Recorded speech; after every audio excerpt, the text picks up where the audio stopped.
Hello everyone, welcome back to my channel. आज की class में हम करने वाले हैं क्लास 10th ज्योग्राफी का chapter number 6, that is manufacturing industries. तो देखिए, सबसे पहले आप इंडस्ट्रीज को कौन से सेक्टर में डालेंगे। आपको इकोनॉमिक्स भी पढ़ाई गई है, आपको बताया गया था 3 सेक्टर होते हैं, प्राइमरी, सेकेंडरी एंड टर्शरी। तो जितनी भी आपकी इंडस्ट्रीज होती हैं वो आपके किस सेक्टर में आ जाती हैं, सेकेंडरी सेक्टर में। ओके, तो ये बात आपको पता होनी चाहिए कि industries come under secondary sector. So what are manufacturing industries now. ठीक है, मैन्युफैक्चरिंग से आप क्या समझते हैं। देखिए, प्रोसेस ऑफ कन्वर्टिंग, जब आप कन्वर्ट करते हैं रॉ मटेरियल को फिनिश्ड गुड में, ठीक है, कस्टमर की डिमांड को मीट करने के लिए, that is known as manufacturing.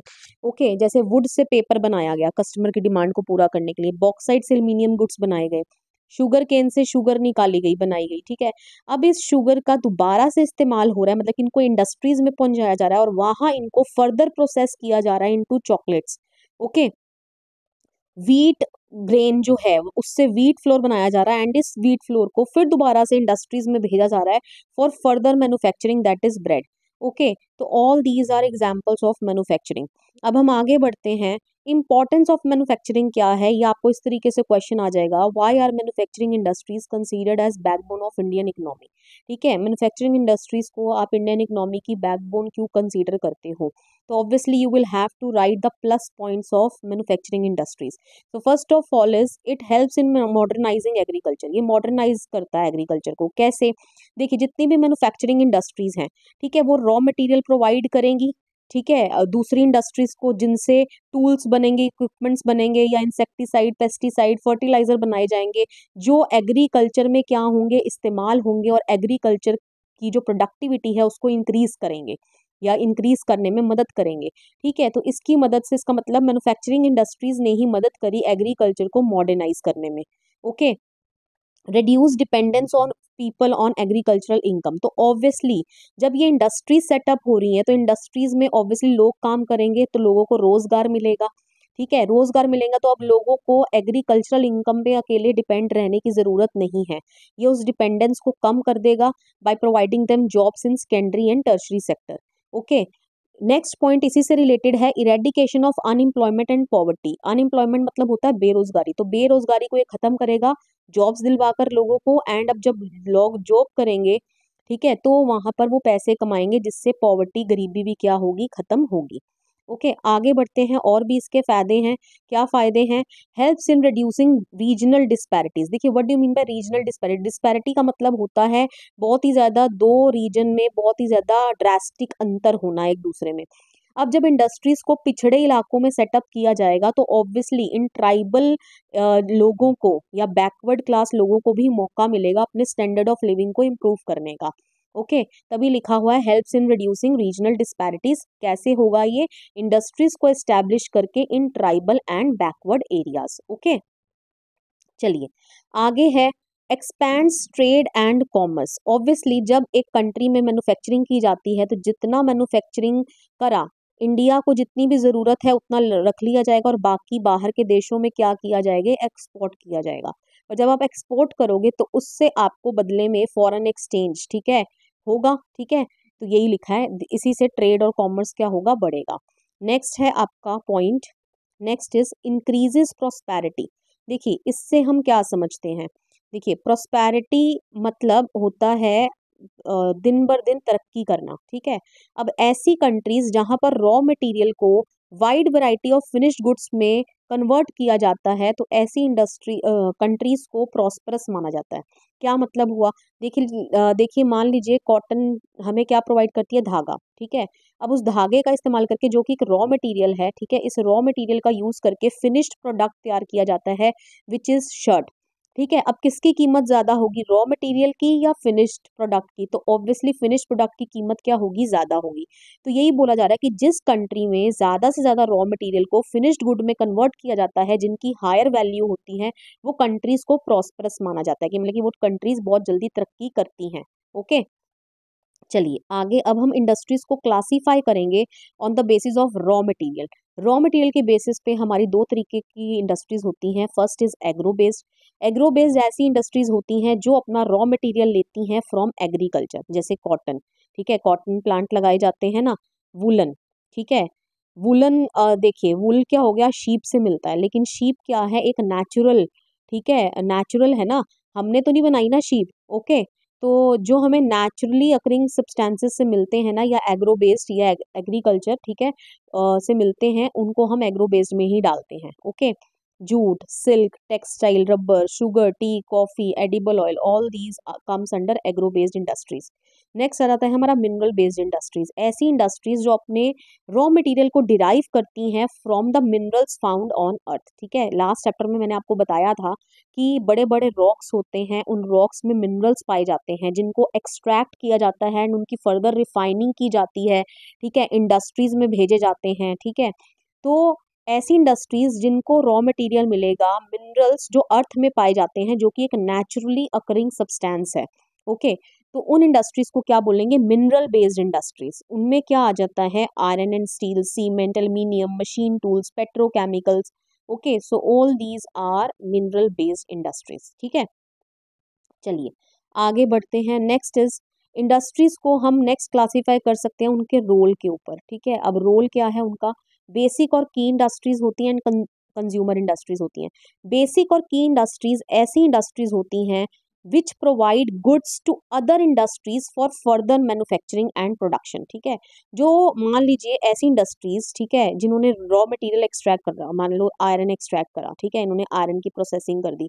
Okay, अब इस आयरन को फर्दर दूसरी इंडस्ट्रीज में क्या किया जाएगा, भेजा जाएगा। अब इस आयरन से गुड्स बनाए जाएंगे। ठीक है, अब फिर ये जो औजार बनेंगे, अब उनको फर्दर दूसरी इंडस्ट्रीज में भेजा जाएगा।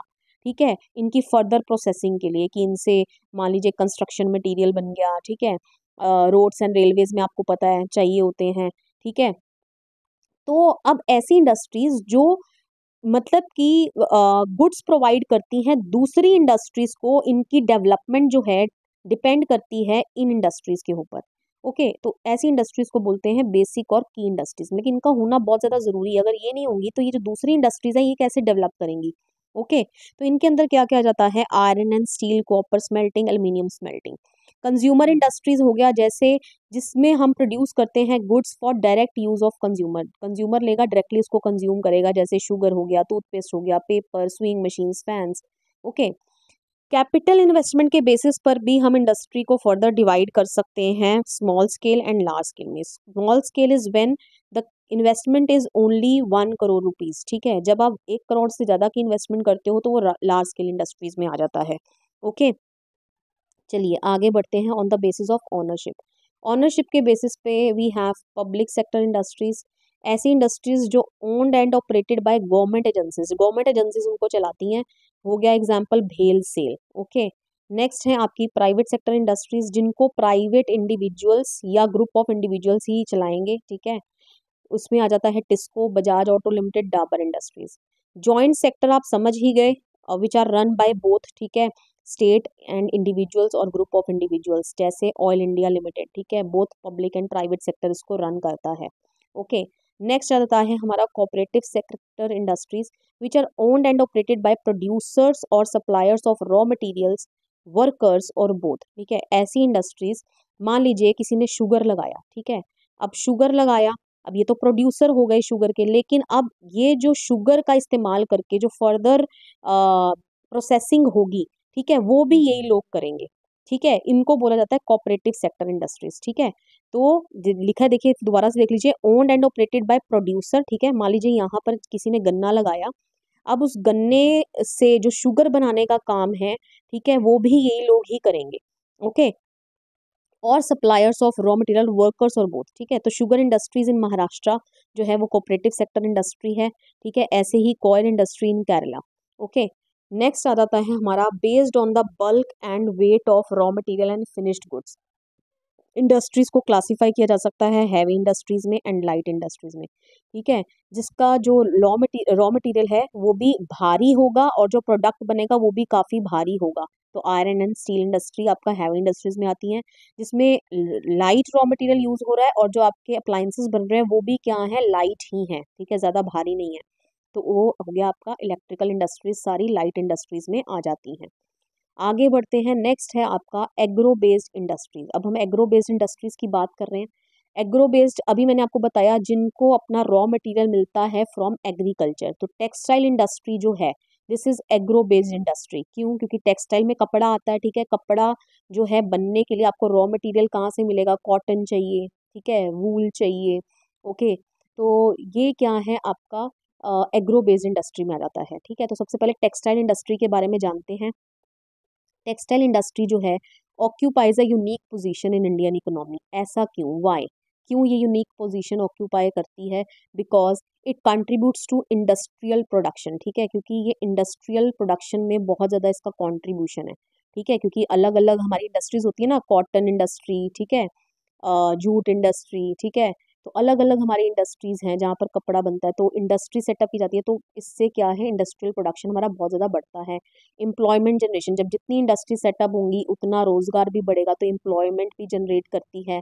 एंड फॉरेन एक्सचेंज अर्निंग में तो मदद करती है, क्योंकि मैंने अभी आपको पहले बताया था कि जब आप ज़्यादा से ज़्यादा क्या करोगे, प्रोड्यूस करोगे, तो आप उतना ही एक्सपोर्ट भी करोगे, और जब आप एक्सपोर्ट करोगे तो आप फॉरेन एक्सचेंज जो है अर्न कर पाओगे। Okay, next, it is the only industry which is, ये ऐसी इंडस्ट्री है जो क्या है, सेल्फ रिलायंट है, मतलब आत्मनिर्भर है, ठीक है। Complete in the value chain, ठीक है, from raw material to the highest value added products, ठीक है। देखिए क्या मतलब है complete in the value chain का। अब हम यहाँ से देखिए फोटो जो है ये भी मैंने आपके लिए यहाँ लगा दी है, आपकी बुक में गिवन है। देखिए कंप्लीट इन वैल्यू चेन का मतलब होता है जैसे आपने फाइबर बनाया, फाइबर की प्रोडक्शन की, ठीक है।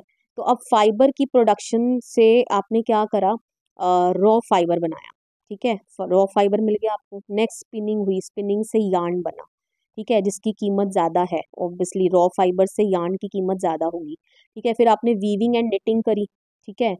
वीविंग एंड निटिंग करके आपने फैब्रिक बनाया, ऑब्वियसली इस फैब्रिक की कीमत इस यार्न से ज़्यादा है, ठीक है। फिर डाइंग एंड फिनिशिंग हुई जिससे गारमेंट तैयार हुआ, ठीक है। अब इस गारमेंट की कीमत जो है इस फैब्रिक से ज़्यादा है, ठीक है। अब गारमेंट मैन्युफैक्चरर ने गारमेंट्स जो है मैन्युफैक्चर कर दिए। ओके, तो ये ही है कि किस तरीके से इसकी वैल्यू जो है क्या होती जा रही है, ऐड होती जा रही है। ओके, मतलब कि धागे की वैल्यू कम है, यार्न की वैल्यू उससे ज़्यादा, फैब्रिक की उससे ज़्यादा, गारमेंट की वैल्यू सबसे ज़्यादा। तो यही लिखा है यहाँ पे कि कंप्लीट इन वैल्यू चेन, ठीक है। वैल्यू चेन में क्या है, ये अपने आप को खुद कंप्लीट कर लेती है, अपनी वैल्यू खुद ही ये क्या कर लेती है, बढ़ा लेती है। ओके, चलिए आगे बढ़ते हैं। नेक्स्ट है, अब हम टेक्सटाइल इंडस्ट्री के बारे में हमने जान लिया, ठीक है। अब टेक्सटाइल इंडस्ट्री में हम फर्दर इसका सेग्रीगेशन एक एक करके पढ़ेंगे। सबसे पहले हम पढ़ रहे हैं कॉटन टेक्सटाइल के बारे में, ठीक है। कॉटन टेक्सटाइल के बारे में क्या लिखा है आपकी बुक में कि इन एंशियंट इंडिया, पुराने इन ज़माने में इंडिया में बहुत समय पहले कॉटन टेक्सटाइल जो हैं वर produced with hand spinning and handloom weaving techniques, ठीक है। तो पहले हाथ से कपड़ा बनता था, ठीक है। गांधी जी चरखे का इस्तेमाल करते थे ना, आपको पता है। लेकिन 18th सेंचुरी के आने के बाद ड्यूरिंग द कॉलोनियल पीरियड, जब अंग्रेज़ों का राज हुआ, ठीक है, जब अंग्रेज़ों ने कॉलोनीज आके इस्टेब्लिश कर ली थी, तो पावर लूम्स वर इंट्रोड्यूस, पावर लूम्स जो हैं इंट्रोड्यूस हुए। पावर लूम्स, लूम समझते हो ना, ऐसी मशीन जिस पे कपड़ा बनता है, ठीक है, और पावर जनरेटेड जो इलेक्ट्रिसिटी से चलेंगे, ठीक है। तो अब इससे क्या हुआ, जो हमारी ट्रेडिशनल इंडस्ट्रीज थी जो पुराने ज़माने की तरह काम कर रही थी, वो पीछे रह गई, ठीक है। क्यों पीछे रह गई, वाई, इसका रीज़न जानना ज़रूरी है। क्यों? क्योंकि they could not compete with mill made cloth from England, ठीक है। क्योंकि आपको पता है ब्रिटिशर्स क्या करते थे, यहाँ से रॉ मटेरियल ले जाते थे, और पहले उनकी इंडस्ट्रीज जो थी इंग्लैंड में, वहाँ रॉ मटेरियल जो पहुँचाते थे एंड वहाँ से फिनिश प्रोडक्ट जो है लेकर आते थे, एंड देन उसको यहीं पर इंडिया में आके हायर वैल्यू में भेजते थे, ठीक है। तो अब कोई हाथ से बना रहा है, ठीक है, और एक मशीन से काम हो रहा है, तो हाथ से तो उतनी स्पीड पे इतना प्रोडक्शन नहीं किया जा सकता, टाइम टेकिंग भी होगा। वेयर एज मशीन का अब अगर आप इस्तेमाल करोगे, आप बहुत ज़्यादा प्रोडक्शन भी कर लोगे और टाइम भी कम कंज्यूम होगा, ठीक है। तो ये कहीं ना कहीं ट्रेडिशनल इंडस्ट्रीज क्या हो गई, इसी कारण से पीछे रह गई। Okay, localisation of cotton textile industry, ठीक है, मतलब कि कॉटन टेक्सटाइल इंडस्ट्री आपकी कहाँ पाई जाती है, महाराष्ट्र एंड गुजरात में पाई जाती हैं, ठीक है। इसका क्या रीज़न है, आगे आपको मैप में भी आएंगी, इनको प्लॉट करना, ठीक है। क्यों पाई जाती हैं गुजरात में, इसका रीज़न है। तो कई बार आपको ये भी क्वेश्चन पूछ लेगा कि explain the factors that affect the location of industries in a region, मतलब कि अगर कोई इंडस्ट्री कहीं स्थापित की जाती है तो उसके पीछे क्या फैक्टर्स जो हैं वो तय करते हैं कि हाँ इस इंडस्ट्री को इस रीजन में एस्टैब्लिश करना है। ठीक है। तो सबसे पहले अवेलेबिलिटी ऑफ रॉ मटेरियल, ठीक है। कोई इंडस्ट्री देखिए वहाँ तभी स्थापित होगी, एस्टैब्लिश होगी, जब वहाँ पर रॉ मटेरियल पास में ही अवेलेबल होगा। अगर रॉ मटेरियल कहीं और मिल रहा है और इंडस्ट्री कहीं दूर एस्टैब्लिश है और उसको इतना ट्रैवल करके तो पहले रॉ मटेरियल को पहुंचाने में इतना टाइम लग जाएगा, ठीक है। तो ये तो बेसिक पॉइंट है, कोई भी आए आपने ये तो लिखने ही लिखने हैं, ठीक है। नियरनेस टू द मार्केट, ठीक है, मार्केट के पास होना चाहिए, ओके। अवेलेबिलिटी ऑफ लेबर, ठीक है, लेबर अवेलेबल होनी चाहिए, स्किल्ड अनस्किल्ड दोनों ही आ सकती हैं और रीजनेबल कॉस्ट पे अवेलेबल होनी चाहिए। पावर सप्लाई होना चाहिए, क्योंकि इंडस्ट्री है, इंडस्ट्री को पावर तो चाहिए ही चाहिए रन करने के लिए, ठीक है। तो रिलायबल एंड अफोर्डेबल इलेक्ट्रिसिटी होनी चाहिए, it is essential for industrial operation, okay. Transportation facilities अच्छी होनी चाहिए, क्योंकि good infrastructure like road, railway, ports, इससे इजी ट्रांसपोर्टेशन हो जाएगा रॉ मटेरियल्स का एंड फिनिश्ड गुड्स का to the market, okay. Next, climatic conditions अच्छी होनी चाहिए एंड सॉइल टाइप, ऑब्वियसली तभी तो रॉ मटेरियल वहां पर मिलेगा, ओके। तो all these are the factors affecting the location of industries in a region, okay. चलिए आगे बढ़ते हैं। नेक्स्ट है आपकी कॉटन टेक्सटाइल इंडस्ट्री जो है, ठीक है, has close link with agriculture and farmers, ठीक है, supporting many other industries also, ठीक है। देखिए यहाँ क्या कहा जा रहा है,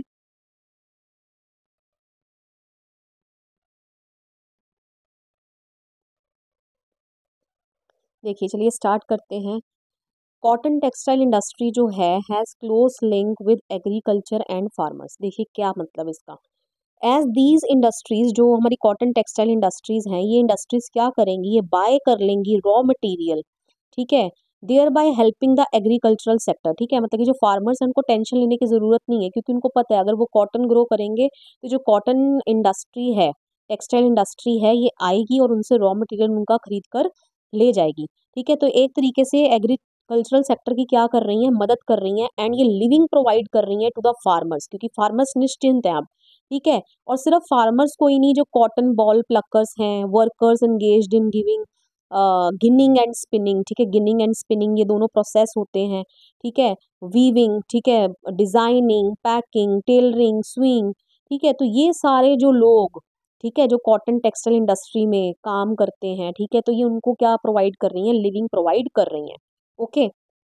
नेक्स्ट है supporting many other industries also, ये इन सब लोगों को तो लिविंग प्रोवाइड कर ही रही है, अपार्ट फ्रॉम दैट ये बहुत सी बाकी इंडस्ट्रीज को भी सपोर्ट कर रही हैं, कैसे, by creating demand for chemicals, ठीक है। अब केमिकल्स क्यों चाहिए होते हैं, कपड़े को ब्लीच करना होता है, ठीक है। अब इन्होंने मान लीजिए कपड़ा बना लिया, अब उसको ब्लीच करना है, ठीक है, तो इनको केमिकल्स चाहिए, डाइज चाहिए, ठीक है। अब जो दूसरी इंडस्ट्रीज हैं जो केमिकल और डाइज बनाती हैं, तो ऑब्वियसली उनके पास डिमांड आएगी, अब वो उतना ज़्यादा प्रोड्यूस करेंगे, तो वो डिमांड कौन जो है बोल रहा है उनको, उनसे मंगवा रहा है कि वो डिमांड ज़्यादा क्यों हो रही है, ये कॉटन टेक्सटाइल इंडस्ट्री कर रही है, ओके। तो इस तरीके से ये बाकी इंडस्ट्रीज को भी ग्रो करने में क्या करती हैं, मदद करती हैं, okay. And not only chemicals and dyes, mill stores, ठीक है, मिल स्टोर्स क्यों होंगे, to stock the necessary components for smooth operation, ठीक है। अब मिल स्टोर्स को ये मदद कर रही है ग्रो करने में, क्योंकि अब इनको अपने जो नेसेसरी कंपोनेंट्स हैं उनको क्या करना पड़ेगा, स्टॉक करना पड़ेगा, जिनके लिए इनको मिल स्टोर्स चाहिए होंगे, ओके। पैकेजिंग मटेरियल इनको चाहिए होगा। इंजीनियरिंग वर्क्स में क्या आ जाएगा, design, maintain and repair the machinery, okay. तो कहीं ना कहीं ये बाकी सारी इंडस्ट्रीज को भी क्या कर रही हैं, सपोर्ट कर रही हैं, ओके। अब क्या चैलेंजेस फेस किए जा रहे हैं by cotton textile industries. Number one, strong spinning units but weak weaving sector, ठीक है।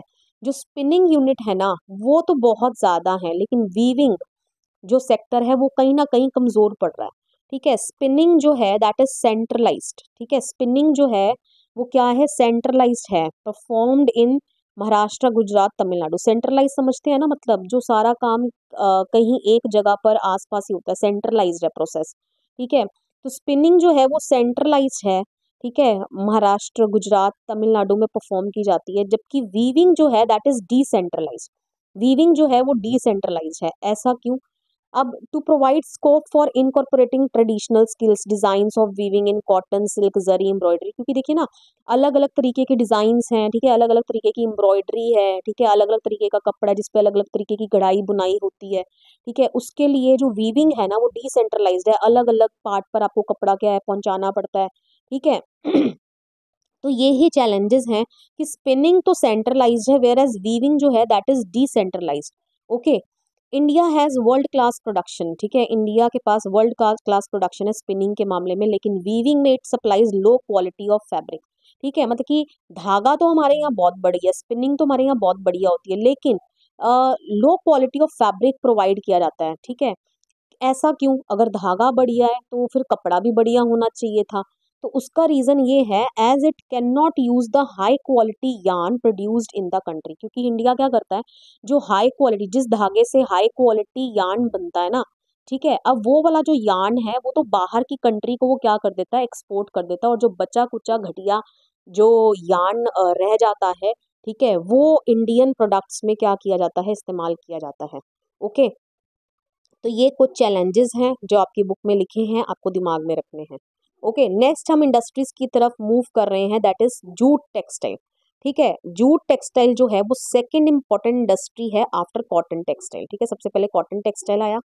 तो इंडिया जो है वो लार्जेस्ट प्रोड्यूसर है रॉ जूट का, ठीक है, एंड जूट गुड्स का, ठीक है, लार्जेस्ट प्रोड्यूसर है, जूट से सबसे ज्यादा गुड्स बनाए जाते हैं, ठीक है, और जूट सबसे ज्यादा ग्रो भी इंडिया में ही होता है, but stands at second place as an exporter after Bangladesh. लेकिन अगर एक्सपोर्ट करने की बात की जाए तो बांग्लादेश फर्स्ट पोजीशन पे है और इंडिया उसके बाद है, ऐसा क्यों, ठीक है।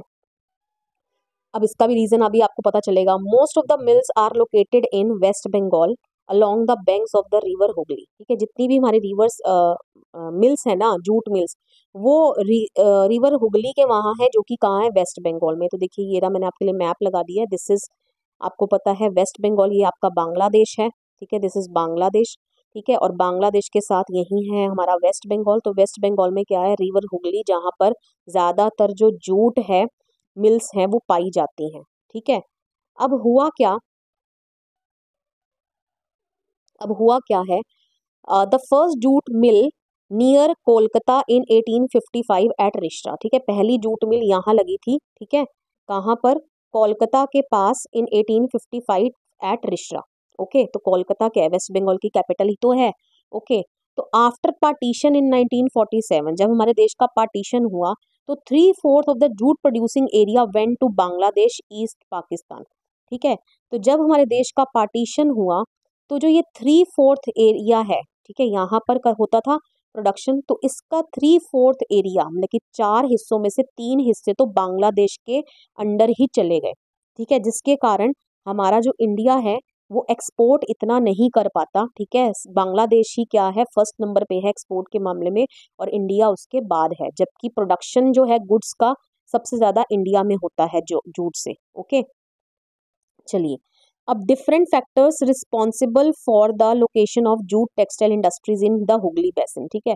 अब ज्यादातर ये जो हुगली बेसिन में ही क्यों पाई जाती हैं जूट टेक्सटाइल इंडस्ट्रीज, तो उसका भी रीजन है, number 1 proximity of jute producing areas, क्योंकि इंडस्ट्रीज हैं यहीं पर, क्या है, जूट प्रोड्यूसिंग एरियाज वहीं पर है, तो वहीं पर आपको मैंने बताया इंडस्ट्री सेटअप की जाती है, कहने का मतलब रॉ मटेरियल बहुत इजीली अवेलेबल हो जाएगा, ठीक है। इनएक्सपेंसिव वाटर ट्रांसपोर्ट, ठीक है, वाटर ट्रांसपोर्ट का इस्तेमाल करके, ठीक है, बहुत इजीली जो है रॉ जूट को, ठीक है, या फिनिश प्रोडक्ट्स को बड़ी इजीली इधर उधर पहुंचाया जा सकता है। गुड नेटवर्क है रेलवेज का, रोडवेज का, ठीक है, वाटरवेज का, to facilitate movement of raw material to the mills. Okay, abundant water for processing raw jute, ठीक है, तो जूट की प्रोसेसिंग में सबसे ज़्यादा पानी चाहिए, तो वो यहीं पर अवेलेबल है क्योंकि हुगली रिवर के ऊपर ही है। ओके, चीप लेबर मिल जाती है आसपास की नेबरिंग जो स्टेट्स हैं वेस्ट बंगाल से and adjoining states of Bihar, Orissa and Uttar Pradesh, ठीक है। कोलकाता जो है एक अर्बन सेंटर है, ठीक है, facilities like banking, insurance, port facility available for export of jute, ठीक है, तो कोलकाता एक अर्बन सिटी है, तो यहाँ पर सभी फैसिलिटीज अवेलेबल है, बैंकिंग, इंश्योरेंस, पोर्ट फैसिलिटी, ठीक है, जूट के एक्सपोर्ट के लिए, ठीक है। So all these are the reasons because of which all the jute textile industries are located on the river Hooghly. Okay, चलिए आगे बढ़ते हैं। नेक्स्ट है शुगर इंडस्ट्री। देखिए शुगर इंडस्ट्री जो है ये कम्स अंडर कोऑपरेटिव सेक्टर, ठीक है, अभी आपको बताया था कोऑपरेटिव सेक्टर कैसा सेक्टर होता है, जो शुगर की प्रोडक्शन करता है तो वो उस शुगर का इस्तेमाल, मतलब गन्ना लगाता है, ठीक है, गन्ना जो है शुगर का सीधा प्रोडक्शन नहीं होगा, शुगर केन लगाया जाएगा, ठीक है, तो जो शुगर केन लगा रहा है अब उस शुगर केन से ही चीनी निकलेगी, तो उसको आगे फर्दर जो प्रोसेसिंग का काम है ये ही लोग कर रहे हैं, ठीक है, तो उनको बोलते हैं हम कोऑपरेटिव सेक्टर, ठीक है। तो शुगर इंडस्ट्री जो है वो एक कोऑपरेटिव सेक्टर है। इंडिया जो है वो सेकंड है as a world producer of sugar, ठीक है, सेकंड प्लेस पर है इंडिया। गुड़ खांडसरी जो है उनको प्रोड्यूस करने में फर्स्ट प्लेस पर है, वेयर एज शुगर की प्रोडक्शन जो है उसमें सेकंड प्लेस पर है। रॉ मटेरियल जो है शुगर केन इसमें इस्तेमाल किया जाता है, ऑब्वियसली मैंने अभी आपको बताया, जो बहुत ही क्या होता है, बल्कि होता है, बल्कि मैंने समझते हैं ना, भारी, ठीक है। इन हॉलेज मतलब ट्रांसपोर्टेशन में इट्स सुक्रोज कंटेंट रिड्यूसेस, मतलब कि मान लो गन्ने को अगर एक जगह से दूसरी जगह बहुत दूर डिस्टेंस तक पहुंचाना है, तो इस ट्रांसपोर्टेशन में ही उसके अंदर एक सुक्रोज कंटेंट होता है जिसके कारण गन्ने की मिठास होती है, ठीक है, तो वो क्या हो जाती है, कम हो जाती है। So where should the mills be located, तो अब मिल्स को कहाँ लोकेट किया जाए, तो ऑब्वियसली वही आंसर होगा आपका कि ज़्यादा ट्रांसपोर्टेशन ना करना पड़े, तो वेयर इट इज़ ग्रोन, ठीक है, तो जहाँ ये लगाया जाता है गन्ना, तो वहीं पर आसपास ही क्या होनी चाहिए, इसकी इंडस्ट्रीज होनी चाहिए, शुगर इंडस्ट्री। ओके, तो सबसे ज़्यादा इसकी इंडस्ट्रीज कहाँ हैं, उत्तर प्रदेश, बिहार, महाराष्ट्र, ये तो बाकी सारी भी स्टेट्स लिखी हैं, ये सारी आप पढ़ लीजिएगा। लेकिन सबसे ज़्यादा 60% ऑफ द मिल्स कहाँ पाई जाती हैं, उत्तर प्रदेश एंड बिहार में, ठीक है, तो ये आपने याद रख लेना है। नेक्स्ट है, in the recent years mills shifted to Maharashtra, अब रीसेंट ईयर में जो मिल्स है ना, शुगर मिल्स, ये शिफ्ट हो गई महाराष्ट्र में, वाई, इसका क्या रीज़न है। सबसे पहले शुगर केन, केन लिखा है यहाँ पर, तो शुगर केन ही है, produced has higher sucrose content, क्योंकि महाराष्ट्र के वहाँ जो शुगर केन ग्रो किया जाता है उसके अंदर सुक्रोज कंटेंट बहुत हाई है, ठीक है, मिठास, मीठापन जो होता है ना गन्ने के अंदर वो बहुत हाई है, तो इसका मतलब उससे जो चीनी बनेगी वो अच्छी क्वालिटी की बनेगी, ठीक है। Next, cooler climate ensures a longer crushing season, ठीक है, तो कूलर क्लाइमेट है यहाँ पे, ठीक है, जिसके कारण लॉन्ग क्रशिंग क्रशिंग सीजन जो है इसको यहाँ पर ऑब्जर्व किया जा सकता है। ओके, चलिए आगे बढ़ते हैं। नेक्स्ट है आपका कॉपरेटिव, अच्छा नहीं, अभी तो यही है हमारा, शुगर इंडस्ट्री ही चल रहा है। Cooperatives are more successful in these states, ठीक है, तो कॉपरेटिव इंडस्ट्री ही है, तो ऑब्वियसली कॉपरेटिव जो है बहुत ज़्यादा सक्सेसफुल है इन स्टेट्स में। मेजर चैलेंजेस क्या हैं, सबसे पहले शुगर केन जो है वो सीजनल नेचर का है, ये इंडस्ट्री जो है वो सीजनल नेचर है, ठीक है। ओल्ड एंड इनएफिशिएंट मेथड्स हैं प्रोडक्शन के, ठीक है। ट्रांसपोर्टेशन डिलेज हो जाती हैं जिसके कारण responsible for reduction in sucrose content, जो मैंने अभी आपको बताया। Okay, so all these are the challenges to sugar industry. okay, next आगे बढ़ते हैं मिनरल बेस्ड इंडस्ट्रीज की ओर। देखिए दिमाग में रखते जाइए, सबसे पहले मैंने आपको क्या करवाया, इंडस्ट्रीज के अलग अलग प्रकार बताए, जिसके अंदर हमने एग्रो बेस्ड इंडस्ट्री पढ़ी थी और मिनरल बेस्ड इंडस्ट्री पढ़ी थी। एग्रो बेस्ड इंडस्ट्री जिनको अपना रॉ मटेरियल डिराइव करते हैं वो एग्रीकल्चरल प्रोडक्ट्स से, ठीक है, तो जिसके अंदर आ जाता है हमारी टेक्सटाइल इंडस्ट्री, ठीक है, टेक्सटाइल इंडस्ट्री के बारे में हमने जाना। अब टेक्सटाइल इंडस्ट्री के अंदर हमने सबसे पहले पढ़ी कॉटन इंडस्ट्री, कॉटन के बाद हमने कौन सी पढ़ी, जूट, ठीक है, कॉटन के बाद क्या आ जाती है, जूट, एंड देन उसके बाद आ जाती है शुगर। ओके, अब हम पढ़ रहे हैं मिनरल बेस्ड इंडस्ट्रीज। तो mineral based industries are the industries जिनको अपना रॉ मटेरियल मिलता है from the minerals found in earth, ठीक है, जो अर्थ के अंदर मिनरल्स मिलते हैं वहां से उनको अपना रॉ मटेरियल मिलता है। तो उसके अंदर पहली हमारी इंडस्ट्री आ जाती है iron and steel industry. Iron and steel industry को बेसिक इंडस्ट्री कहा गया है, वाई, ऐसा क्यों, क्योंकि इट सप्लाइज रॉ मटेरियल्स और finished products to other industries, ठीक है, कहीं कहीं तो ये रॉ मटेरियल ही प्रोवाइड करती है दूसरी इंडस्ट्रीज को, और कहीं पर ये जो रॉ मटेरियल है, ठीक है, अब इस रॉ मटेरियल से फिनिश्ड प्रोडक्ट बनाए जाते हैं जो कि फिर फर्दर दूसरी इंडस्ट्रीज को पहुंचाए जाते हैं, ठीक है, which is used by them for further production. Okay, तो इसलिए इसको क्या बोला गया है, बेसिक इंडस्ट्री बोला गया है। ओके, स्टील जो है helps in manufacturing construction material, ठीक है, स्टील मदद करता है कंस्ट्रक्शन मटेरियल को क्या करने में, मैन्युफैक्चर करने में, डिफेंस, मेडिकल, साइंटिफिक इक्विपमेंट्स, ठीक है। Its production and consumption is considered as the index of country's development, ठीक है, तो स्टील का कितना प्रोडक्शन हो रहा है, कितना कंजम्पशन हो रहा है, उसको कंट्रीज की डेवलपमेंट से जोड़ दिया गया है, मतलब कि जो कंट्री सबसे ज़्यादा स्टील प्रोड्यूस कर रही है या कंज्यूम कर रही है, तो ये माना जाता है कि वो कंट्री जो है तरक्की कर रही है। ओके, तो आयरन एंड स्टील इंडस्ट्री जो है ये हैवी इंडस्ट्री के अंतर्गत आती हैं, बिकॉज जितना भी रॉ मटेरियल यहाँ पर यूज़ हो रहा है या जो फिनिश प्रोडक्ट्स बन रहे हैं वो बहुत ही हैवी और बल्कि होते हैं and require heavy transportation cost, ठीक है, उनको ट्रांसपोर्ट करने में भी काफ़ी पैसा लगता है। आगे बढ़ते हैं हम, हाउ स्टील इज मेड, अब स्टील को कैसे बनाया जाता है, तो आपकी बुक में ये ही दिया हुआ है, आयरन और कोकिंग कोल एंड लाइमस्टोन 4:2:1 की रेशो में इनको लिया जाता है, ठीक है। कोकिंग ओल बेसिकली आयरन को पिघलाने में मदद करता होगा। Okay, some quantity of manganese is also added, ठीक है, ये क्यों ऐड की जाती है manganese, to harden the steel, okay. Where is the maximum concentration of iron and steel industry, सबसे ज़्यादा आयरन एंड स्टील इंडस्ट्री कहाँ पाई जाती हैं, तो ये आपको याद रख लेना है, इन छोटा नागपुर प्लेट्यू। ठीक है, वाई, ऐसा क्यों, ठीक है, आपके मन में क्वेश्चन आना चाहिए, ठीक है, कि ऐसा क्यों, कि वाई इन छोटा नागपुर प्लेट्यू। सबसे पहले लो कॉस्ट ऑफ आयरन हो रहा है, यहाँ पर जो आयरन और मिलता है वो उसकी जो कॉस्ट है वो बहुत ज़्यादा क्या है, लो है। ठीक है, high grade raw material in proximity, ठीक है, जो रॉ मटेरियल है, ठीक है, वो हाई ग्रेड का वो बहुत ही पास अवेलेबल है।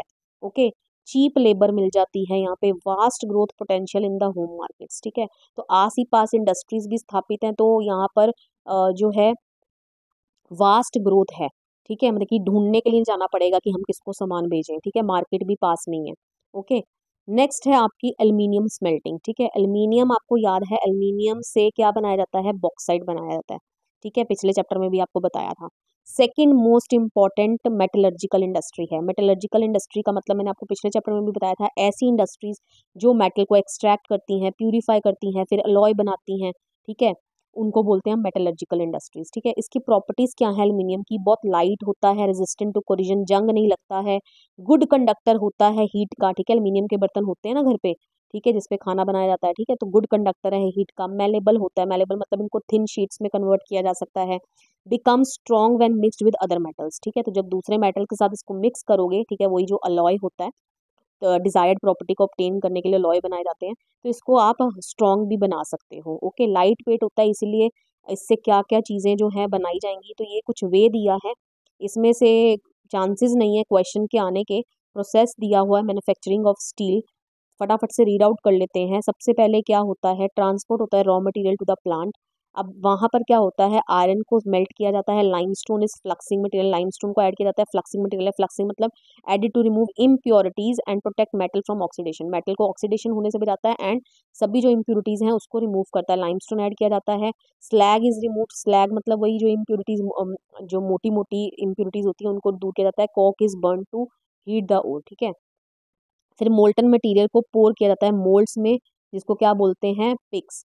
ठीक है, अब इस पिग आयरन को फर्दर प्यूरिफाई किया जाता है by melting and oxidising the impurities, manganese nickel chromium इसके अंदर ऐड किए जाते हैं एंड देन उनको शेप दी जाती है rolling, pressing, casting and forging के थ्रू। ओके, तो इसको आपको ज़्यादा बस पढ़ लीजिए एक बारी, ध्यान में नहीं, इतना क्वेश्चन आने के चांसेस नहीं है यहाँ से।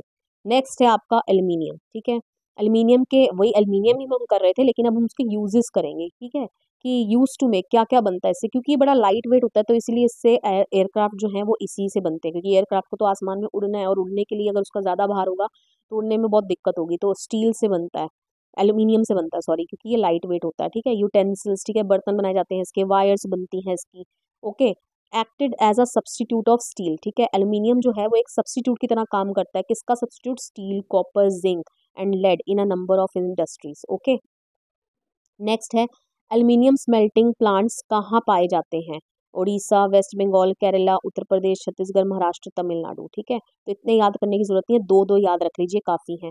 ठीक है, तो बॉक्साइट जो है, जो रॉ मटेरियल है, ठीक है, एल्यूमिनियम से ही क्या किया जाता है, बॉक्साइट जो है, बॉक्साइट से एल्यूमिनियम निकाला जाता है। ओके, देखिए मैंने आपको यहाँ बताया था ना कि बॉक्साइट से ही एल्यूमिनियम को क्या करा जाता है, निकाला जाता है।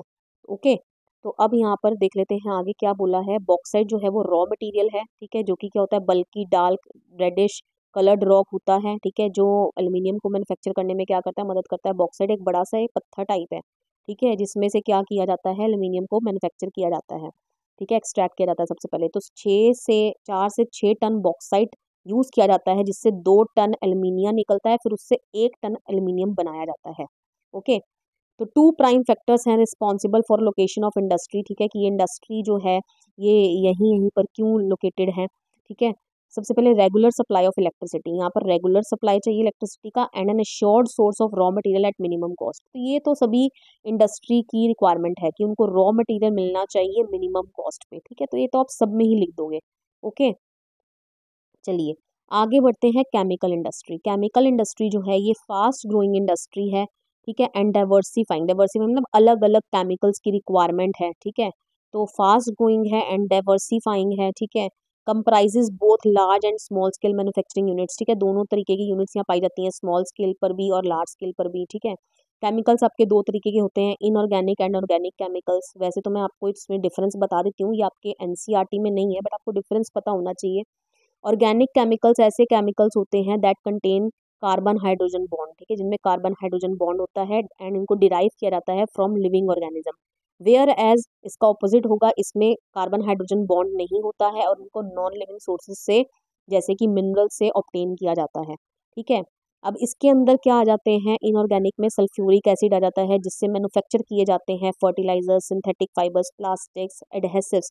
एडहेसिव्स क्या होते हैं, मेक थिंग्स स्टिक टुगेदर, जो जिन चीज़ों में चिपकाने के लिए इस्तेमाल की जाती है ना, तो उसको बोलते हैं एडहेसिव्स, ठीक है। Paints, dyes, nitric acid, alkalis, soda ash use to make glass, soap, detergents and caustic soda, ठीक है। तो यहाँ पर इनका इस्तेमाल किया जाता है। वेयर एज जो ऑर्गेनिक केमिकल्स हैं, इसमें पेट्रोकेमिकल्स आ जाते हैं, ठीक है। पेट्रोकेमिकल्स आप समझ गए ना, पेट्रोल से जो बनते हैं, ठीक है। तो पेट्रोल आपका कहाँ पाया जाता है, सी बेड्स के नीचे पाया जाता है। तो हमने पिछली क्लास में मैंने आपको बताया था पेट्रोलियम कैसे फॉर्म हुआ था, कि जब जो आपके जितने भी समुद्र में जीव जंतु पाए जाते हैं, ठीक है, जब वो मर जाते हैं तो उनके ऊपर लेयर्स परत जमती रहती है और वो डीकम्पोज होते हैं एंड अंदर under high pressure and come जितना वो कंप्रेस होते हैं, ठीक है, और टेम्परेचर के चलते वो किस में चेंज हो जाते हैं, पेट्रोलियम और नेचुरल गैस में। ओके, तो पेट्रोकेमिकल्स जो हैं ऑब्वियसली जो आपके जीव जंतु थे वो क्या थे, लिविंग थे ना। ओके, तो पेट्रोकेमिकल्स जो हैं वो आपके ऑर्गेनिक केमिकल्स में आते हैं। इनसे क्या क्या बनाया जाता है, ज़्यादातर चीज़ें यही हैं, सिंथेटिक फाइबर्स बनाए जाते हैं, सिंथेटिक रबर, प्लास्टिक्स, ठीक है, डाइस्टस, ड्रग्स, फार्मेक्यूटिकल्स, ठीक है। फार्मेक्यूटिकल्स में क्या आ जाती हैं, आपकी मेडिसिन आ जाती हैं, ठीक है। Organic chemical plants located near oil refineries, ठीक है, मैंने अभी अभी आपको बताया क्यों होती हैं ये ऑयल रिफाइनरीज के पास, मैंने अभी आपको रीजन बता ही दिया है। और पेट्रोकेमिकल प्लांट्स। ओके, चलिए आगे बढ़ते हैं। केमिकल इंडस्ट्री जो है वो अपनी खुद की ही एक लार्जेस्ट कंज्यूमर है। क्यों, ऐसा क्यों, क्योंकि basic chemicals undergo processing to produce other chemicals, क्योंकि जो बेसिक केमिकल, मान लीजिए ये कोई केमिकल बनाया गया, अब इस केमिकल को फर्दर प्रोसेस करना पड़ेगा कोई दूसरा केमिकल बनाने के लिए, ठीक है। तो केमिकल इंडस्ट्रीज जो हैं, तो ऑब्वियसली अब ये जो केमिकल दूसरा केमिकल बनाने के लिए, तो ये केमिकल इंडस्ट्री है, ये बेसिक केमिकल जो है, अब इस केमिकल से एक दूसरा केमिकल बनाया जाएगा, तो ये अपनी ही खुद की कंज्यूमर है, क्योंकि ये वाला केमिकल बनाने के लिए इस बेसिक केमिकल का ही इस्तेमाल कर रही है। ओके, तो इसीलिए बोला गया है कि ये अपनी क्या है, इट्स ओन लार्जेस्ट कंज्यूमर, ठीक है, that are used for industrial application, agriculture और डायरेक्टली फॉर कंज्यूमर मार्केट, ठीक है। तो वो जो बाकी केमिकल्स बनते हैं वो क्या होते हैं, या जो बेसिक केमिकल भी होता है, या जो दूसरे केमिकल भी बनाए जाते हैं, वो क्या होते हैं, इंडस्ट्रियल एप्लीकेशन, इंडस्ट्री में इस्तेमाल होते हैं, एग्रीकल्चर में इस्तेमाल होते हैं, या कंज्यूमर के डायरेक्ट इस्तेमाल की होते हैं, मतलब उनके यूज़ के होते हैं। ओके, नेक्स्ट है आपका फर्टिलाइजर इंडस्ट्री। देखिए फर्टिलाइजर इंडस्ट्री जो है वो केमिकल इंडस्ट्री ही है एक तरीके से, क्योंकि फर्टिलाइजर्स जो है वो केमिकल की मदद से ही बनाए जाते हैं, ठीक है। तो प्रोडक्शन ऑफ नाइट्रोजोनियस फर्टिलाइजर्स, ठीक है, किससे होती है, यूरिया की मदद से होती है। ओके, फॉस्फेटिक फर्टिलाइजर्स भी होते हैं, एमोनियम फॉस्फेट, डीएपी, ये सारे डिफरेंट टाइप ऑफ फर्टिलाइजर ही हैं। कम्प्लेक्स फर्टिलाइजर्स जो combination of nitrogen, phosphate, potash, ठीक है, इन तीनों के कॉम्बिनेशन से बनते हैं। इंटायरली इनको इम्पोर्ट किया जाता है, ठीक है, इम्पोर्ट मतलब बाहर से ही मंगवाया जाता है। Our country does not have any reserves of potash or potassium compound in any form. अब क्यों इनको इम्पोर्ट किया जाता है, क्योंकि हमारी कंट्री के पास कोई रिजर्व्स ही नहीं है, ठीक है, किसके, पोटैश या पोटेशियम किसी भी कंपाउंड में भी वो अवेलेबल नहीं है, ठीक है, जिसको हम अलग करके, ठीक है, हम इन केमिकल्स को क्या कर लें, फर्टिलाइजर्स को बना लें यूज़ करके, केमिकल्स का इस्तेमाल करके, ठीक है। आफ्टर ग्रीन रेवोल्यूशन के बाद, ठीक है, जो हमारी फर्टिलाइजर इंडस्ट्री है इसमें बहुत ही ज़्यादा क्या हुआ है, एक्सपेंशन हुआ है, ठीक है। क्यों एक्सपेंशन हुआ है आप समझ ही गए होंगे, ग्रीन रेवोल्यूशन होने के बाद हमें HYV सीड्स चाहिए, ठीक है, हमें उपज को बढ़ाना है, जिसके लिए हमें फर्टिलाइजर्स की रिक्वायरमेंट है, ठीक है, इंसेक्टिसाइड, इन सब की रिक्वायरमेंट है। तो कहीं ना कहीं ग्रीन रेवोल्यूशन के बाद फर्टिलाइजर इंडस्ट्री का काफ़ी ज़्यादा क्या हुआ है, एक्सपेंशन हुआ है। ओके, गुजरात, तमिलनाडु, उत्तर प्रदेश, पंजाब, केरला, ठीक है, contribution towards half of the fertiliser production, ठीक है, जो जितनी भी प्रोडक्शन होती है फर्टिलाइजर की, तो आधी प्रोडक्शन आपकी इन स्टेट से आती है। ओके, चलिए आगे बढ़ते हैं। नेक्स्ट है आपकी सीमेंट इंडस्ट्री। देखिए सीमेंट इंडस्ट्री से हम क्या समझे, essential for construction activity, cement के बिना आप जितना भी कंस्ट्रक्शन वर्क है ये पॉसिबल हो ही नहीं सकता। क्यों, मटीरियल रिक्वायर्ड, ठीक है, बल्कि and heavy raw material like limestone, silica, gypsum, ठीक है, क्या मटेरियल रिक्वायर्ड होते हैं सीमेंट को बनाने में, ठीक है, जो कि बड़े बल्की होते हैं और बड़े हैवी होते हैं, like limestone, silica, gypsum. Okay, things needed, ठीक है, क्या क्या चीज़ें चाहिए इसको बनाने में, coal, electric power, rail transportation. Okay, where are plants located, कहाँ इसके प्लांट्स लोकेटेड हैं, गुजरात में। ओके, बिकॉज क्यों गुजरात में लोकेटेड है, because these plants have suitable access to the market in the Gulf countries, ठीक है, क्योंकि ये जो प्लांट्स हैं, क्योंकि गुजरात में जितने भी ये जो प्लांट्स हैं have suitable access to the market, ठीक है, इन द गल्फ कंट्रीज, ठीक है, क्योंकि गुजरात आपको पता है ऐसे है आपका कोस्टल एरिया, तो यहाँ पर क्या है, जो गल्फ कंट्रीज हैं वहाँ पर सीमेंट बनाकर क्या किया जाता है, एक्सपोर्ट भी किया जाता है। ओके, चलिए आगे बढ़ते हैं। ऑटोमोबाइल इंडस्ट्री, देखिए ऑटोमोबाइल इंडस्ट्री में क्या आ जाता है, आपके जितने भी व्हीकल्स होते हैं, ठीक है, जिनको आप ट्रैवलिंग के लिए या ट्रांसपोर्टिंग गुड्स, ठीक है, दूर, फार्दर एंड फास्टर, ठीक है, व्हीकल्स की मदद से आप एक जगह से दूसरी जगह ट्रैवल कर सकते हो, ठीक है, बहुत कम समय में आप डिस्टेंस कवर कर सकते हो और दूर दूर तक आप ट्रैवल कर सकते हो, तो ऑटोमोबाइल मोबाइल इंडस्ट्री जो है वो बहुत इंपॉर्टेंट रोल प्ले करती है, ठीक है, फॉर ट्रांसपोर्टिंग रॉ मटेरियल या कह लो फिनिश्ड गुड्स, ठीक है। आफ्टर लिबरलाइजेशन, लिबरलाइजेशन होने के बाद, लिबरलाइजेशन आपको पढ़ाया था इकोनॉमिक्स में, लिबरलाइजेशन मतलब क्या होता है, फ्री ट्रेड, ठीक है, इंपोर्ट एंड एक्सपोर्ट जिसको हम बोलते हैं, ठीक है, उसमें बंदिशें जो हैं, टैरिफ बैरियर खत्म कर देना, ठीक है। तो after liberalisation coming in of new and contemporary models, ठीक है, बहुत से न्यू एंड कंटेम्प्रेरी मॉडल्स जो हैं ऑटोमोबाइल्स के आ गए हैं, जिससे क्या हुआ है, increase the demand for vehicles in the market, जिससे व्हीकल्स की डिमांड क्या हो गई है, बहुत ज़्यादा बढ़ गई है। Led to healthy and growth of the industry, ठीक है, healthy growth of the industry, जिससे हमारे ये जो ऑटोमोबाइल इंडस्ट्री है इसकी ग्रोथ जो है बहुत जल्दी हुई है। ओके, नेक्स्ट आगे बढ़ते हैं। Automobile industry is located around, कहाँ पर ये इंडस्ट्री लोकेटेड है, दिल्ली, गुरुग्राम, मुंबई, पुणे, चेन्नई, कोलकाता, लखनऊ, इंदौर, हैदराबाद, जमशेदपुर, बेंगलुरु, ठीक है। अब हम आगे बात करते हैं information technology and electronic industry की, ठीक है। इंफॉर्मेशन टेक्नोलॉजी आप समझते हैं, आईटी, ठीक है, आईटी सेक्टर, ठीक है, ज़्यादातर जो आपके सारे आईटी सेक्टर जो इंजीनियरिंग वगैरह करते हैं, ज़्यादातर नौकरी करने के लिए कहाँ जाते हैं, बेंगलोर वगैरह जाते हैं, तो सॉफ्टवेयर टेक्नोलॉजी पार्क आपको आगे मैप में पे आप प्लॉट भी करोगे, ठीक है। तो इलेक्ट्रॉनिक इंडस्ट्री जो है covers wide range of products from transistor, ठीक है, ट्रांजिस्टर सेट से लेकर टेलीविजन, टेलीफोन, सेलुलर टेलीकॉम, ठीक है, सेलुलर टेलीकॉम क्या होता है, जो रेडियो वेव्स का इस्तेमाल करता है टू प्रोवाइड मोबाइल नेटवर्क, ठीक है, पेजर, टेलीफोन एक्सचेंज, ठीक है, radars, computers and many other equipments required for telecommunication industry, ठीक है, टेलीकम्युनिकेशन इंडस्ट्री में ये बहुत सारे हमारे जो इक्विपमेंट्स हैं वो चाहिए, ओके, जो कि इलेक्ट्रॉनिक इंडस्ट्री से आते हैं। इलेक्ट्रॉनिक कैपिटल ऑफ इंडिया किसको कहा जाता है, बेंगलुरु को कहा जाता है, ये आप ध्यान रख लेंगे, ठीक है। सेंटर्स फॉर इलेक्ट्रॉनिक गुड्स, ठीक है, कहाँ पाए जाते हैं, जहाँ हमें इलेक्ट्रॉनिक गुड्स मिले, Mumbai, Delhi, Hyderabad, Pune, Chennai, Kolkata, Lucknow, Coimbatore. Major imports of this industry, ठीक है, मेजर इम्पैक्ट, सॉरी इम्पोर्ट नहीं, major impact of this industry, इस इंडस्ट्री का मेजर इम्पैक्ट क्या है, इसने बहुत ज़्यादा एम्प्लॉयमेंट जनरेशन करा है, ठीक है। Key success to IT industry is continuing growth in the hardware and software, ठीक है, जो आईटी इंडस्ट्रीज इतना तरक्की कर रही हैं उसका मेन रीज़न क्या है, क्योंकि हार्डवेयर और सॉफ्टवेयर में क्या हो रही है, कंटिन्यूइंग ग्रोथ। ओके, चलिए अब आगे बढ़ते हैं। Harmful impact of the industries, अब इंडस्ट्रीज के हार्मफुल इम्पैक्ट्स क्या हैं, ठीक है, कहाँ तक हो गया हमारा चैप्टर। चलिए अब आगे बढ़ते हैं। नेक्स्ट है हमारा harmful impacts of the industries. अब इंडस्ट्रीज के क्या हार्मफुल इम्पैक्ट्स हैं, देखिए industries are responsible for types of pollution, industries भी पोल्यूशन कॉज करती हैं। सबसे पहले एयर पोल्यूशन कॉज करेंगी, तो कैसे कॉज करेंगी air pollution, caused by undesirable gases, ठीक है, जो ऐसी undesirable gases such as sulphur dioxide, carbon monoxide, जो इंडस्ट्रीज के द्वारा इमिट की जाती हैं, मतलब कि बाहर छोड़ी जाती हैं, फेंकी जाती हैं। ओके, तो air born particles materials contain both solid and liquid particles like dust, spray, mist and smoke, ठीक है। तो एयर बॉर्न पार्टिकल समझते हैं ना, पर्टिकुलेट, पर्टिकुलेट मटेरियल मतलब कभी आप टॉर्च जब आप ऑन करते हैं तो आपको टॉर्च की बीम में ना छोटे छोटे पार्टिकल्स जो हैं वो नज़र आते हैं, या कभी सनलाइट अंदर आती है ना तो उस सनलाइट में आपको छोटे छोटे पार्टिकल जो हैं हवा में तैरते हुए नज़र आते हैं, फ्लो करते नज़र आते हैं, तो उन्हीं को बोला गया है एयरबॉर्न पर्टिकुलेट मटेरियल। अब उसमें बहुत सॉलिड एंड लिक्विड पार्टिकल्स होते हैं such as dust, spray, mist and smoke. Okay, तो वो हम क्या करेंगे, इनहेल ही तो करेंगे।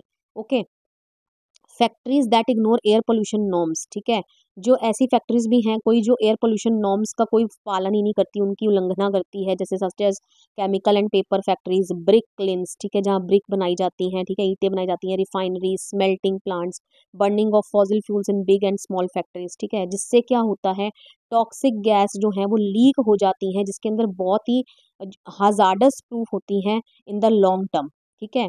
एयर पोल्यूशन जो है वो इफेक्ट करती है ह्यूमन की हेल्थ को, एनिमल्स को, प्लांट्स को, ठीक है, not only the living organisms, buildings को भी कहीं ना कहीं इफेक्ट करती है। जैसे आपने सुना ना ताजमहल जो है उसका कलर जो है वो पीला हो रहा है, ठीक है, तो किस कारण, सल्फर के कारण, ठीक है, जो क्या है acidic rain, okay, acidic rain में क्या आता है सल्फर, ओके, तो ये किसके कारण हुआ, पोल्यूशन के कारण ही तो हुआ, okay, and the atmosphere as a whole, तो इन इन चीज़ों पर क्या है इसका नेगेटिव इम्पैक्ट है, ओके। चलिए आगे बढ़ते हैं। नेक्स्ट पोल्यूशन कौन सा कॉज करती है industries, that is water pollution. Water pollution क्या है, caused by organic and inorganic industrial waste and effluents discharge into the river, ठीक है। अब चाहे वो ऑर्गेनिक वेस्ट हो चाहे इनऑर्गेनिक मटेरियल हो, वेस्ट हो, ठीक है, जो इंडस्ट्रीज डिस्चार्ज कर देती हैं सीधा ही पानी में छोड़ देती है उनको बिना ट्रीट किए, ठीक है। इंडस्ट्रीज रिस्पॉन्सिबल मेनली या, ठीक है, कौन सी इंडस्ट्रीज रिस्पॉन्सिबल हैं इस एयर वाटर पोल्यूशन को कॉज करने में, paper, pulp, chemical, textile, dyeing, petroleum refineries, tanneries, ठीक है, electroplating industry, okay.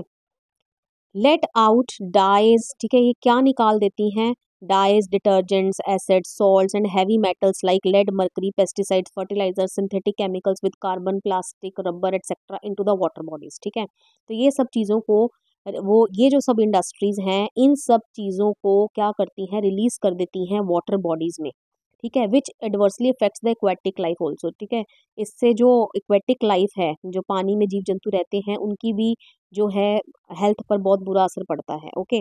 Major solid waste in India, ठीक है, सबसे ज़्यादा सॉलिड मेजर सॉलिड वेस्ट कौन से हैं इंडिया में, फ्लाई ऐश, ठीक है, ऐश राख को ही बोलते हैं हम, ठीक है, phospho gypsums, iron and steel slags, ठीक है, आयरन और स्टील के बड़े बड़े स्लैग मतलब बड़े बड़े टुकड़े, ओके, ये आपकी बुक में लिखे थे, आपको याद रख लेने हैं बस। चलिए आगे बढ़ते हैं। नेक्स्ट है how do industries create thermal and noise pollution, mention their consequences, ठीक है।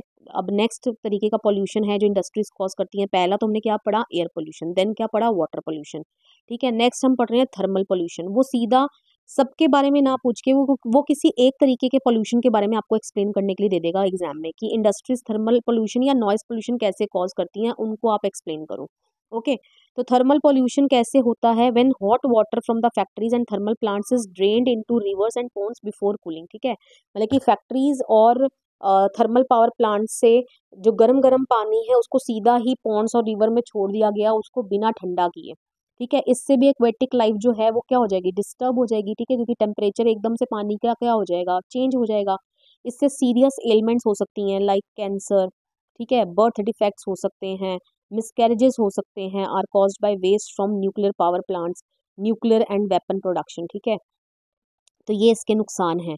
Causes soil and water pollution as well, इससे सॉइल एंड वाटर पोल्यूशन भी हो जाएगा, कैसे, सॉइल बिकम्स यूजलेस, सॉइल जो है वो यूजलेस हो जाएगी when waste like glass, harmful chemicals, industrial effluents, packaging, salts and garbage are dumped, ठीक है, जब इनको फेंक दिया जाएगा, ठीक है, लैंड पर, तो ये सॉइल को क्या कर देंगे, यूजलेस बना देंगे, ठीक है। अब रेन वाटर जो है परकुलेट्स टू द सॉइल, ठीक है, अब रेन वाटर आपको पता है ना सॉइल के थ्रू नीचे सीप करके नीचे जाता है, ठीक है, तो वो जब सॉइल से परकुलेट करके नीचे जाएगा तो वो इन पोल्यूटेंट्स को ग्राउंड तक भी ले जाएगा और कहीं ना कहीं आपका ग्राउंड वाटर भी क्या हो जाएगा, कंटेमिनेट हो जाएगा। तो कहीं ना कहीं थर्मल पोल्यूशन जो है वो सॉइल और वाटर पोल्यूशन भी क्या है, कर रहा है, okay.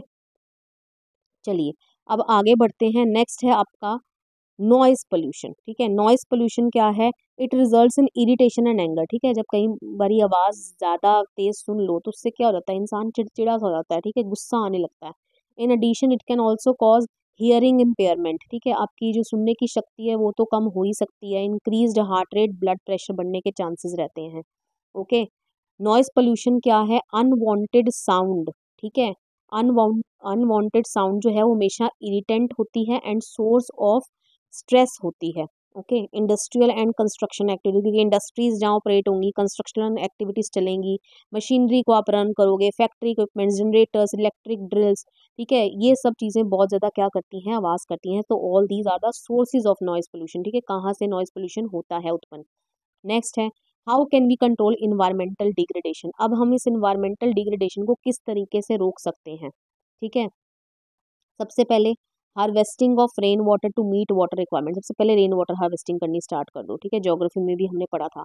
Treating hot water and effluents before releasing them into river and ponds, ठीक है। आप हॉट वाटर, वही जो थर्मल पावर थर्मल है ना पॉल्यूशन, ठीक है, जहाँ पानी को एक गरम गरम पानी को छोड़ दिया जाता है रिवर्स में, स्ट्रीम्स में, ठीक है, बिना उसको ठंडा किए, ठीक है, तो यहाँ पर उनको ट्रीट करके छोड़ा जाए, और उसको ट्रीट करने के लिए उसको 3 स्टेजेस से आपको गुजारना पड़ेगा। सबसे पहले प्राइमरी ट्रीटमेंट होगी, जहाँ पर मैकेनिकल मीन्स के थ्रू, ठीक है, मशीन्स के थ्रू, ठीक है, जिसमें क्या होगा, screening, grinding, flocculation, sedimentation. Flocculation मतलब क्या होता है, small particles clumping together to form larger cluster, ठीक है, केमिकल डाल दिया जाता है जिससे जो स्मॉल पार्टिकल्स होते हैं वो इकट्ठे आपस में जुड़ जाते हैं, और वो बड़ा सा एक जो है क्लस्टर फॉर्म कर लेते हैं, ठीक है। तो ये मैकेनिकल जो प्रोसेस है वो इन स्टेप्स के थ्रू होगा। उसके बाद सेकेंडरी ट्रीटमेंट होगी, सेकेंडरी ट्रीटमेंट में क्या आ जाएगा, बायोलॉजिकल प्रोसेस, जिसके अंदर आप माइक्रो ऑर्गेनिजम्स का इस्तेमाल करोगे, ठीक है। बायोलॉजिकल प्रोसेस मतलब जिसमें आप माइक्रो ऑर्गेनिजम्स का इस्तेमाल करते हो to break down organic waste into less harmful substances, okay, ताकि ऑर्गेनिक वेस्ट जो है आपका टूट जाए कम हार्मफुल सब्सटेंसेज में। देन टर्शरी ट्रीटमेंट आती है, टर्शरी मतलब थर्ड लेवल पे, biological chemical and physical processes, ठीक है, इसमें ये सारे प्रोसेसेस लगाए जाते हैं, biological, chemical, physical. This involves recycling of waste water, ठीक है, इसमें क्या इन्वॉल्व होता है, रीसाइक्लिंग होती है वेस्ट वाटर की, ओके। नेक्स्ट है आपका minimising use of water for processing by reusing and recycling it into 2 or more successive stages, ठीक है। कम से कम आप पानी का यूज करें, ठीक है, फॉर प्रोसेसिंग, ठीक है, फॉर प्रोसेसिंग मतलब पानी को ज़्यादा प्रोसेस ना करना पड़े, तो आप पानी को पहले ही रीयूज कर लो, रिसाइकल कर लो into 2 or more successive stages, okay. Next है, और कैसे आप कंट्रोल करेंगे इन्वायरमेंटल डिग्रेडेशन को, by fitting smoke stacks to factories with electrostatic precipitators, fabric filters, scrubbers and inter in inertial separators, ठीक है, इंटर्शियल सेपरेटर्स। तो अब यहाँ पर क्या है, वही जो फैक्ट्रीज हैं, ठीक है, जहाँ से स्मोक बाहर निकलता है, तो वहाँ पर आप फैब्रिक फिल्टर लगा दो, कई बार कपड़े का फिल्टर लगा दिया जाता है, स्क्रबर्स लगा दिए जाते हैं, ठीक है। और पर्सिपिटेटर्स, स्मोक स्टैक्स मतलब वही जो स्मोक को प्यूरिफाई करके बाहर जाने देंगे, ठीक है, तो ये सब वर्ड्स आपने एक दो ध्यान रख लेने हैं। Next, smoke can be reduced by using oil or gas instead of coal in factories, ठीक है, स्मोक को कम किया जा सकता है ऑयल का इस्तेमाल करके या गैस का इस्तेमाल करके इंस्टेड ऑफ यूजिंग कोल, ठीक है, कोल का इस्तेमाल नहीं करना चाहिए। Next, heavy machineries equipment generators should be fitted with silencers, ठीक है, जो ये हैवी मशीनरी इक्विपमेंट जो साउंड पोल्यूशन कॉज करते हैं, नॉइज पोल्यूशन कॉज करते हैं, तो यहाँ पर इनके साथ साइलेंसर्स को जोड़ दिया जाए ताकि इनकी आवाज़ जो है वो क्या कर ली जाए, उसको रोका जाए एमिट होने से। Next, use of noise absorbing material, noise absorbing material को यूज़ किया जाए, ठीक है, जो नॉइज को एब्जॉर्ब कर ले। Personal use of ear plugs का इस्तेमाल कर लो एंड ईयरफोन्स का इस्तेमाल कर लो, ठीक है। So all these are the ways जिससे आप इन्वायरमेंटल डिग्रेडेशन को होने से क्या कर सकते हो, रोक सकते हो। लास्ट टॉपिक आ जाता है आपकी बुक का, दैट इज एनटीपीसी। एनटीपीसी क्या है, एनटीपीसी मत की फुल फॉर्म है नेशनल थर्मल पावर कॉरपोरेशन, ठीक है। ये क्या है, एक पब्लिक सेक्टर कंपनी है in India that generates and supplies electricity, जो इलेक्ट्रिसिटी का जनरेशन करती है और इलेक्ट्रिसिटी सप्लाई करती है।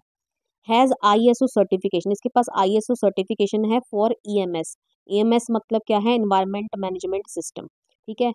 Has proactive approach for preserving the natural environment, मतलब कि इस तरीके से आपकी इलेक्ट्रिसिटी जनरेट करते हैं जिससे आप ये एनवायरमेंट को भी प्रिजर्व करके रखते हैं, मतलब कि एनवायरमेंट को कोई नुकसान पहुंचने नहीं देते।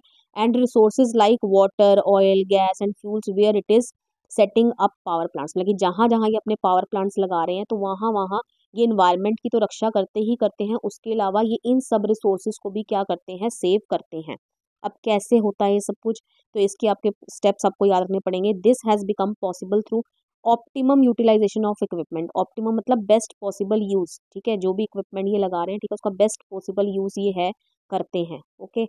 Adopting latest technique and upgrading existing equipment, ठीक है, लेटेस्ट टेक्निक ये यूज करते हैं, जिससे क्या होगा, मान लो पुरानी टेक्निक से पोल्यूशन ज़्यादा हो रहा है, तो अगर कोई नई टेक्निक आ गई है तो उस टेक्निक का इस्तेमाल करेंगे, तो लेटेस्ट टेक्निक्स को अडॉप्ट करते हैं एंड अपग्रेडिंग एग्जिस्टिंग इक्विपमेंट्स, और जो एग्जिस्टिंग इक्विपमेंट्स हैं उनको भी ये क्या करते रहते हैं, अपग्रेड करते रहते हैं time to time. Next, minimum waste generation by maximising ash utilisation, ठीक है। सबसे ज़्यादा इनकी कोशिश रहती है कि जो वेस्ट जनरेशन है वो सबसे ज़्यादा कम हो, ठीक है। अब वो कैसे कम होगा, क्योंकि आपको पता है ऐश क्या है, एक वेस्ट ही है, फ्लाई ऐश जिसको हम बोलते हैं। तो ये मैक्सिमम उसको क्या कर लेंगे, यूटिलाइज कर लेंगे। ओके, नेक्स्ट है आपका रिड्यूसिंग इन्वायरमेंटल पोल्यूशन थ्रू ऐश पॉन्ड मैनेजमेंट, ठीक है। वही मैक्सिमम यूज कर रहे हैं ना ये ऐश का, तो वही ये ऐश पॉन्ड मैनेजमेंट, ठीक है। एक पॉन्ड टाइप कुछ ऐसा बना देते हैं जिसमें जो ऐश है वो सारा आगे क्या हो जाएगा, सेटल डाउन हो जाएगा, ठीक है। ऐश को वहाँ कलेक्ट कर लेंगे। ओके, ऐश वाटर रिसाइकलिंग सिस्टम, ठीक है, क्योंकि ऐश तो कहीं ना कहीं जाके वाटर में भी जाके कहीं ना कहीं सेटल होती है, ठीक है। तो ये ऐश को वाटर को क्या कर लेंगे, रिसाइकल कर लेंगे। एंड लिक्विड वेस्ट मैनेजमेंट, ठीक है। तो ये सब इनके स्टेप्स रहते हैं। फिफ्थ एफॉरेस्टेशन, तो ये करते ही करते हैं, उससे भी इन्वायरमेंट आपका क्या रहेगा, प्रिजर्व रहेगा। नेक्स्ट इकोलॉजिकल मॉनिटरिंग, ठीक है, और ये मॉनिटरिंग करते रहते हैं, रिव्यूज लेते रहते हैं, ऑनलाइन इनका डाटाबेस रहता है, ठीक है। Online database management for all it's power station, ठीक है। जहाँ जहाँ इनके पावर स्टेशन है वहाँ वहाँ इनको ऑनलाइन डाटाबेस जो है रहेगा रहेगा। मॉनिटरिंग ये करते रहेंगे, रिव्यूज ये लेते रहेंगे, ठीक है। तो all these are the steps through which they were able to क्या generate electricity and supply it without harming the environment, ठीक है। तो ये आ सकता है question. And with this map work मैंने आपको अलग वीडियो में करवा दिया है। With this I come to end of this video. Video पसंद आया, वीडियो को लाइक करिए, शेयर करिए, कमेंट करके बताइए वीडियो आपको कैसा लगा। और कुछ आप चाहते हैं कि इसमें कुछ इंप्रूवमेंट हो, तब भी आप मुझे कमेंट सेक्शन में प्लीज़ लेट मी नो, ठीक है। मिलेंगे नेक्स्ट वीडियो में, टिल देन बाय बाय।